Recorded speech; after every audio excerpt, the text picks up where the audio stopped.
Yep, we're good. Trying to find that balance. You ready? I'm ready. You got your phone out. I know you. I'm just. I left mine on the table over there because if it buzzes, it's going to distract me. So. That's a good call. So typically we just sort of hang out and we chat. There's That's no cool. real agenda. That's cool. I'm good with that. So tell me when we're going live. All right, Kai, you can just give us the thumbs up and then we're live? Yep. All right. We have Pete Westers here today. Hey guys, Pete, welcome. Thanks for being here. great to be sitting here with you. Yeah. So I understand that in the previous minutes to this, that in preparation for this, that you and Paul were talking fishing Oh yeah. We were talking technique. technique. Yeah, he's a wacky worm. Okay. Well, I'm not actually a wacky worm, but that is what I use yeah. sometimes. And Yeah. you so- prefer the drop shot for bass. I was using the drop shot early on in the season when they were all nesting. And But then now you're on the. I started trolling this past week. The Dipsy Doodle or something, was it? Dipsy divers. Dipsy divers. Yeah. We went on to we did a charter fishing trip this past week with with my daughter, and then my older brother brought his son. Yeah. And we went out to Lake Michigan. We did a big old charter trip. We Yeah. pulled in 16 fish. Nice. So it was fun. Lake trout. Lake trout. Awesome. Not the greatest eating fish in the Yeah. world. I'd rather have king salmon, but they weren't really around. Yeah. And when the charter fisherman saw us with two young kids, he was like, "All right, we're just going for fish. You got to catch You something. gotta yeah. catch something." So we got 16 of them. We got 16, so it was good. I love it. Everybody had fun. I Yeah, we had love a ton it. of fun. I love it. So anyway, this is an interesting thing for us because we get to meet and sit down with an agent at 5-Star and just shoot the bull a little bit. And Yeah. so, but I do want to know. Tell us a little bit about your history. I mean, Like my journey since like real estate, or like how long you been in real estate? How'd you get here? I started real estate in 1999, and I started with another office, and I just had a guy that sold us a house, and he said, you might be good at this, so you should try it. And he knew I was unhappy in my career. It was a decent career, a lucrative one, but I wasn't culturally. It just wasn't a good fix for me from an environment. So I thought, yeah, I'll try that. So I dropped everything and did real estate. And then at the same time, kind of kids came along and I got distracted a little bit, and my wife's career was taking off pretty well. So I thought, well, I'll be a stay-at-home dad and do real estate. And it worked. It worked all right. And I really, for the first 11, 12 years of my career, I was working out of my house, and it worked okay. I don't have any regrets because my children, I think, benefited from having me around a lot. But I wasn't able to pursue and go after real estate the way I wanted to. Maybe I could have, but I didn't bother to, sort of. Yeah. So then 2012, as the kids got older and started going to school, I had more time to do real estate, and then I realized that my business was just kind of getting too big for me to keep at home. And so then I moved into the office, and it was revealing to me when I got to the office how much being at home was hindering me, how things were just getting in the way. That's not to say it doesn't work for a lot of people, because I know it does. I know it does. But for me, when I got in an office and had an actual office that I could go to every day, I started to realize I was missing out on a lot of opportunities. So give me an example of some of the things that you experienced in the office that you didn't at home. Well, one of the things was just having a social atmosphere. Okay, I was at home by myself primarily, or with my kids, but most of the time I was by myself. So I actually felt like my social interaction was getting a little dry. So I was actually losing social skills by being by myself at my house and not interacting with people on a regular basis. And when I came to the office, I was like, this is really fun to be around people and to feel the synergy of being around successful agents, and to be able to have answers, questions answered like that by walking down the hall or something like that. So that was a big part of it, and just interacting and going to lunch with guys and doing stuff like that. It was like, I was missing out on some of that social aspect of it. Yeah. And now I think that some of the people that are not in office have found other ways to connect. Yeah. With agents inside of 5-Star. Absolutely, yeah. And maybe even outside of 5-Star at maybe board events or whatever. But yeah. So that's well, and again, it's a little bit different than what we're used to hearing these days because so many of the agents have chosen that virtual or mobile Yeah. environment. Yeah. Um, And who knows? Maybe now, if I ever went back to that again, knowing what I know now, it might be a different story. But it was a change if the that I was market glad. if the market were to go into a slump and you had to cut expenses, what do you think the first expense might be that you would cut? Oh my gosh, it probably wouldn't be in real estate. It would probably be a lifestyle thing. Oh. It'd be more a lifestyle thing because All right. I've learned that putting money into real estate, I always get it back. Yeah. I mean, that's the way I feel anyway. I know back in 2000 and between 2006 and 10, we had that the Southeast office on East Belt Line, and it was filled. Yeah, And by 2009, 10, it was empty. yeah. And I just had a secretary and a reload person that worked out of the office. And, believe it. So the agents didn't leave Five Star necessarily, but they chose to drop their office as one of their first Right. moves when the market shifted. And so, again, as a broker, we're kind of watching, Watching, sure. Yeah. listening, Yeah. and forecasting. And, But I thought that was an interesting perspective, interesting statement though, that you'd change your lifestyle before you change your real Yeah. estate investment. I probably That's would. interesting because you were probably expecting I you would cut was. the office. No, was. I mean, I are was. there things I could do in real estate to be a little bit more lean? Sure, there are, but that's not where I would go right away. I don't think. You know, I hear it. We actually hear it all the time. Even though the trend is agents are no longer, there's less and less agents in office across the board, across the entire country. This is happening, right? But what's not changing is that it's still a lonely business because you're still out there on your own. You're you're basically self-employed, Right. and so it is still a lonely business. And there is still that desire for connection and camaraderie and the social aspect that you mentioned. So. And while you mentioned that some people have found that outside of the office, it still takes an intentional effort to find it. Yeah, and and then- I think that's where I was lacking was the intentional effort when I was at home. And the other I'm sorry, Greg, I cut you off. But the other thing I was go going to ahead. say was by moving into an office. And again, it hit my sweet spot now. It may change down the road, but the other thing that benefited when I moved into an office was I think it was better for my family. I separated office and home. There was more of a distinct line. That doesn't mean I don't work at night when I have to and answer phone calls when I have to, but I feel like that's happening less because I'm on the front end of everything and I don't have people calling me at the last minute when something pops into their head because I'm covering more bases in the time that I'm at the office and I'm checking more boxes. And when you're talking about that socialization thing, I think that what I want to pinpoint here is that it's not that you are looking as your fellow peers, your colleagues, to be your social network with you and your wife. I'm like, do you hang out with other agents and their spouses? I have, yeah. Okay, Yeah, I mean, not is that not a a- lot, not a it's- lot. yeah. But when I moved into the office and I started to feel more confident about my social part of my life, I also got involved in other things. I mean, I got Yeah. more involved in my church. I got involved in youth at church. I got involved in other organizations. So it hit a sweet spot to get around people that I hadn't had for quite a while. Also, it Quite a while. impacted. So I was all almost, those yeah, it areas. impacted that. I became a more confident person and just started joining different things and reaching out to people. That's And it's fascinating. almost as if I was a little bit afraid of people for a while, Yeah. you know, and I kind of gotten to that Yeah. point. So. I think that there are a number of agents that might fall into that category if they gave a really honest survey of themselves and how they behave and are they confident around Right. people. That's That's an interesting one. I think that the interesting point is that you fell out of practice. Is what you basically said is when you were stay-at-home dad. Yeah. And you're working from home. You're doing some Yeah. real estate, but Oh yeah, it was you a know, good life, but it yeah, wasn't. but It wasn't great for real estate. Yeah. So. So do you find that it sounds like what you've said is that even when you're in the office, it sounds like you're more effective with your time Yeah, at the office? absolutely. Okay. I'm more intentional. I'm checking more boxes. I'm getting things done.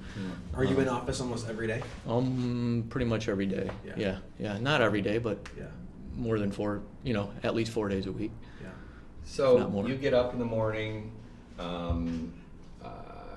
How much of a strategy do you personally have for your day?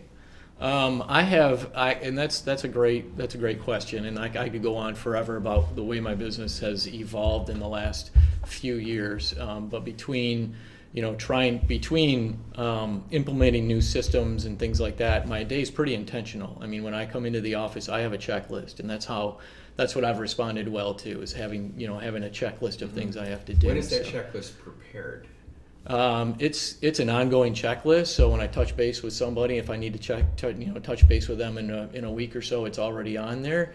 I have reoccurring things that are happening all the time. I have birthday cards. I have follow up. So with it's an people. ongoing It's checklist. an Like ongoing from the day checklist, before, yes. carried over to tomorrow, and you add Oh to yeah, today, and then there's it builds there's and things builds that and are builds. years out on there. So Yeah. because I have repeating things of reaching out to people every 5 or 6 months. I know I've So- heard. I know myself. I used to always, and I still do to this point. I'm the night before. I am putting my checklist together to make sure, and then I get up in the morning and I recheck it to see if I need to add or subtract. Sure. Don't you wake up at 4 a.m. and double check it again?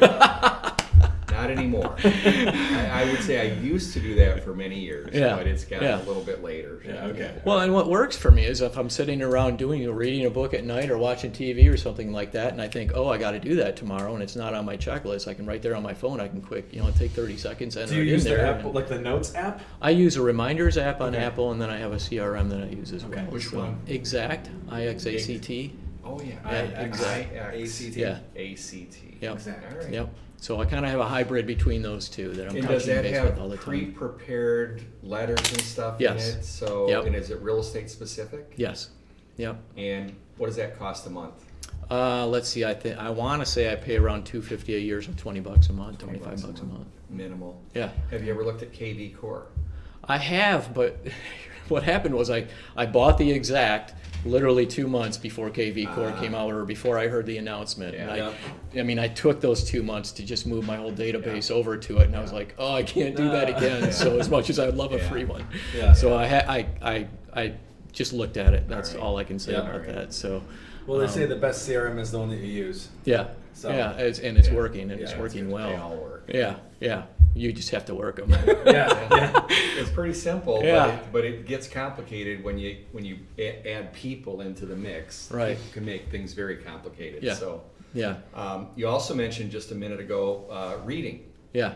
So are you a big reader? I wish I was. I like to read, but I'm not very good at it. So books Yeah. take me a long time to get through, Yeah. but I have read several over the years. Are But you, I'm not a book a month guy. No. That's Alright. not My my wife's a forte. book a week. I seriously, I see her list of Amazon books, and I'm just like, this is unbelievable. I will say, I'll admit right now that I'm not much of a reader either. Yeah. I'm a researcher. Yeah, So if you know me, you'll know that I become borderline obsessive Yeah. about certain things, Yeah. and I'll research everything. Like when I'm learning about, we talked about fishing earlier, or some marketing thing I'm thinking about, I'll watch every single YouTube video I can. That's I'll awesome. read every single blog I can Yeah. about it.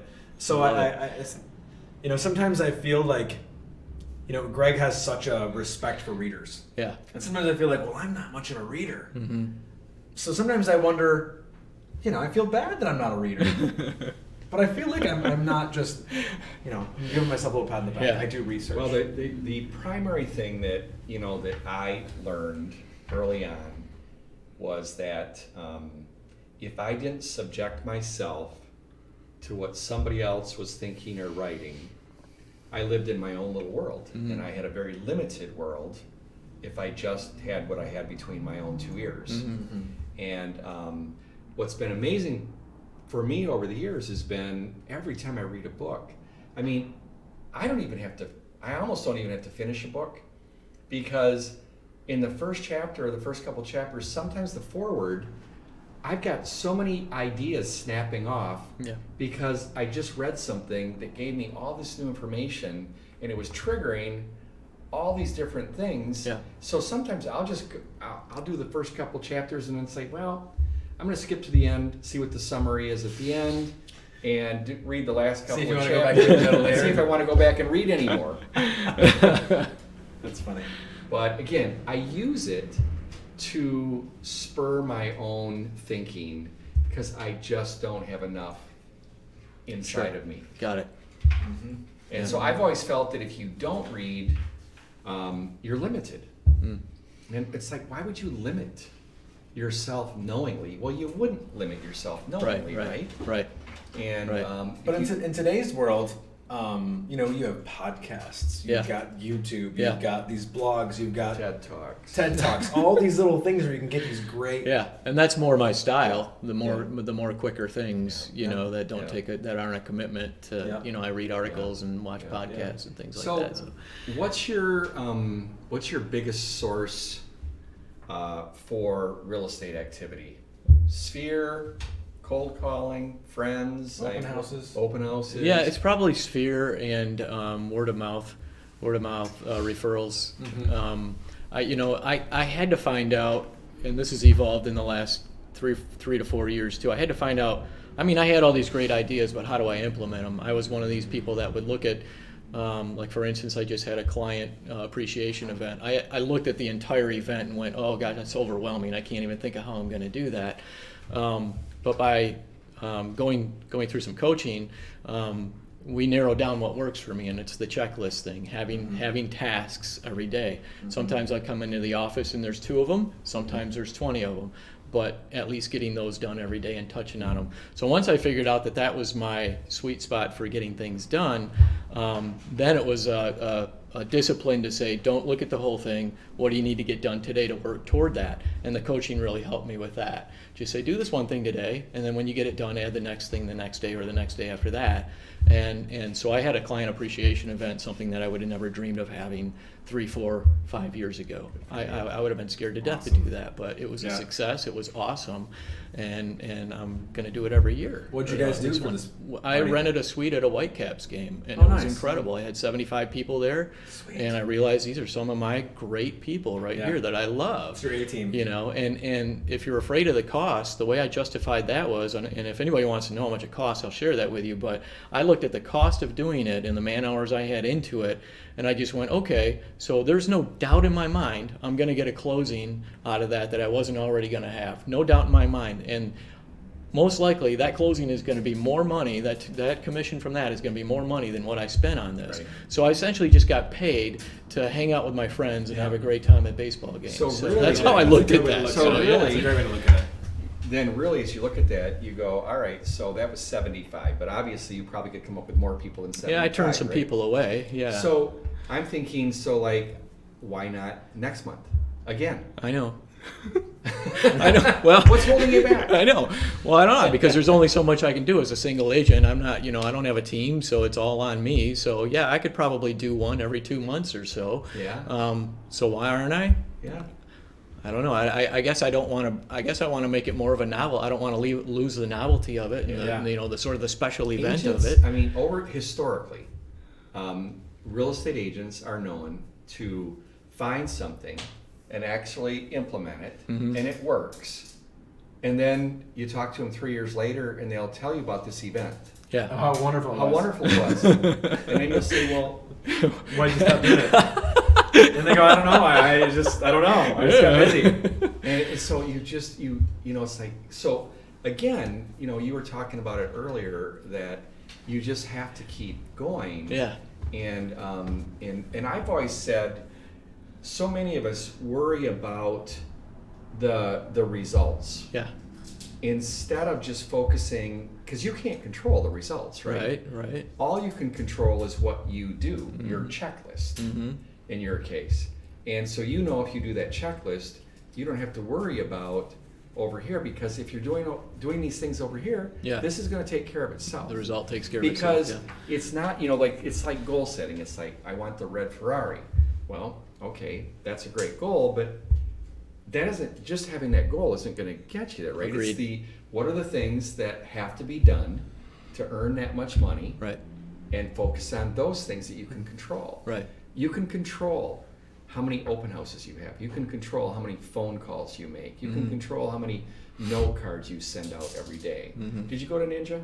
Yes, I did. Yes, I And- did, and I came away from that thinking this is wonderful. And I knew a lot of those things worked. I hadn't implemented them, the things that we were given at Ninja, and between that and working with the coach, it was like, okay, now how do I take all these things from Ninja and implement them Yeah. and find a way for me that works for me and the way my head Yeah. works to Yeah. do it. And that's Yeah. how the coach and I came to Who was your coach? Todd Todd Okay, Anderson. So Todd Anderson Yep. from Summit Coaching Yep. worked through these things with you, helped you discover that. And so, people will ask me periodically, do I need a coach? And, it's like, well, how do you answer that? And I think the answer is pretty much always yes. Yeah. Who couldn't benefit from a coach? LeBron James. they say he needs a coach. They go, I'm happy. Tiger Woods has a Yeah. coach. Why do I need? If I'm happy, why do I need a coach? Well, okay. If you, Yeah, well, that's fair.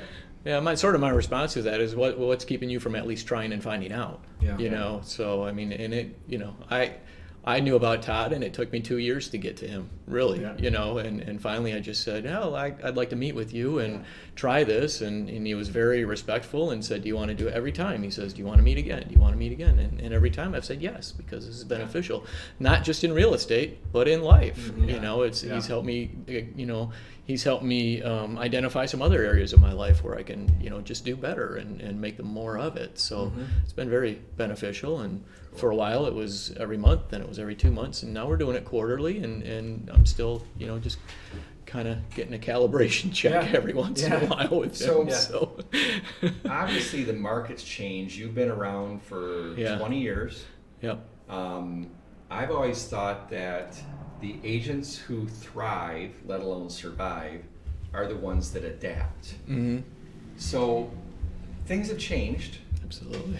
How are you adapting as somebody, a 20-year veteran, today? Is there anything specific that you could go to and say, here's a couple of ways that I've adapted in this marketplace? Yeah, I mean, being the age I am, and having been around for as long as I have, I look for ways to stay relevant in the market. I'm not a huge social media guy. I do have a Facebook real estate page that's quite active. I got a lot of followers on it, and I post on there every time I have a listing and a closing. And I, as far as where the market is, I'm always looking for tricks to better up, especially in a competitive market like this. What can I do to, have our offer stand apart? How can I make, my sellers get the most out of the house? I'm not sure if I'm answering your question or not. Well, but no, I think you're there. And yeah. I think if I were going to dive a little deeper here, I might say, so do you speak differently to people than you did? Do you present differently than you used to? Mm-hmm. Are you more specific? Are you more of a generalist? Are you that just, to me, that depends on the client. I'm like Okay. I'm very much a case by case basis All right. kind of guy. I call myself a chameleon. Yeah. I go to where they're at, and I try to identify where they're at and what they relate to well. How do you want to communicate? By text, email, phone? What do you want to do? So I just gravitate to where they are, and I've always done that. I feel like there's an adaptation, I believe, in a way, because in 20 years ago, this is why we did it, and our clients were going to have to learn how to do it the way we wanted to do it, because we were saying this is how you're going to do it.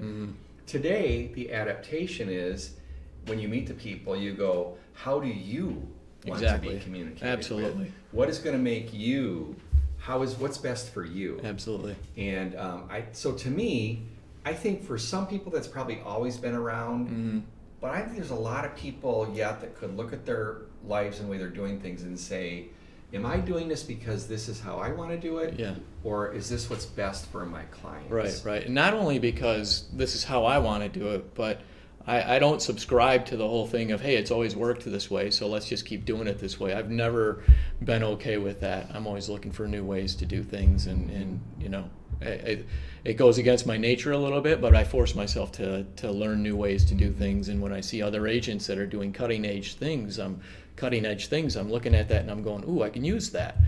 So I'm not against new ideas and finding new ways to represent. Is there something out there right now that you've been thinking you want to do, but you haven't done it for some reason? It could be money, could be it looks crazy to you and you don't think you can, with your personality, maybe go down that road. But is there something you've I don't thought think about? so. I mean, you mentioned the customer appreciation thing. That was a stretch, right? That was a stretch. Yeah, that was a stretch. And beyond that, I'm looking, and I went and I did a video. I got new pictures for everything. I updated everything, so I feel like I'm on the front edge of Now things tell now. me So the video. Then I didn't know about Yeah. the video. So Yeah. how's that? What's going on there with the video? video is something that I put out on my Facebook page, and it had within a couple days about 2,300 views because people sharing it and things like that. And I thought, well, that's great, and I can already attest to a couple closings that came from just having that made. Again, Nice. a fraction of the amount I spent and the time I put into it. Did you do the has video been- on your own? No, Or Dom did it for me. So you went through the 5-star I did. design team. Yep.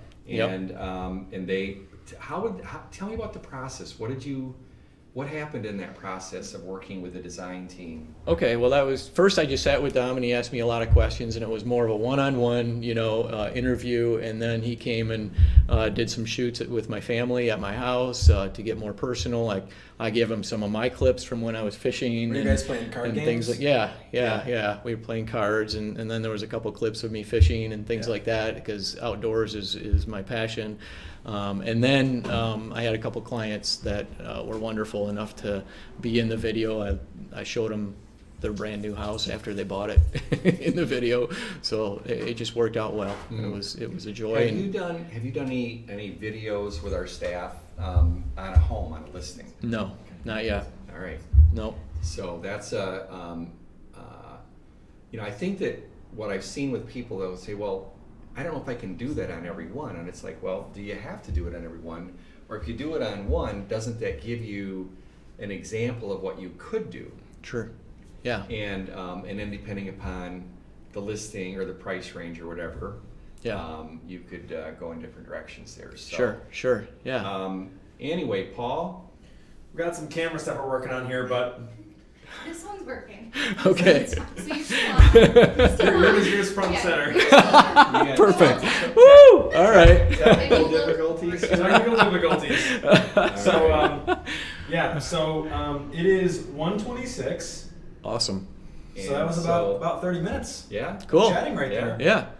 So we can't connect the other camera. Our videographer is out of town. Okay. No worries. So I'm adapting. yeah, we're all adapting right now. See if we can all just squeeze in like this. Yeah. So I'll sit no, it was a great conversation, I appreciate you guys and having me. I'll be sure to pick your brain on fishing techniques as Sure. we go forward here. And I'm hoping I might do the same. Yeah, absolutely. And I'm sure that some agents got some good stuff here from this great. conversation.